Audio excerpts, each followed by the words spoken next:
So here's a couple of things that you need to understand about perfectionism and shame. Number one is that perfectionism is rooted in shame-based thinking, meaning that when we feel inadequate, we start chasing areas of perfection to feel more adequate, to feel more ourselves, or to feel like we have more value or worth, okay? This is why a lot of times people will set themselves up for getting into shape and doing this in ways that are absolutely unsustainable because they're so desperate to try and actually get to where they're not feeling as miserable as what they are.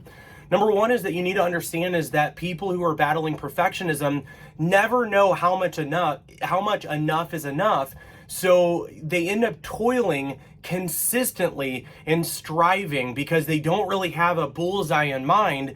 So they're constantly just doing, if some is good, then more must be better. Okay, so they have no sense of healthy shame, and so therefore they pursue superhuman actions to feel enough.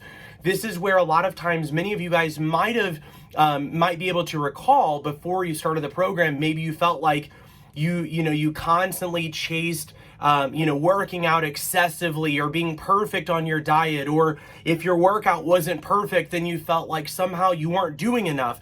Or maybe you're one of the people in our group where you see other people doing well and you might focus on comparison, and these are areas of perfectionism. So one never measures up this way.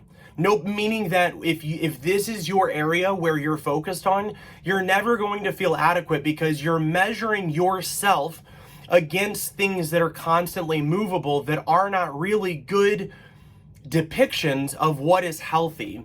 So here's the next thing is, when a lot of times this happens, we start actually focusing on comparisons.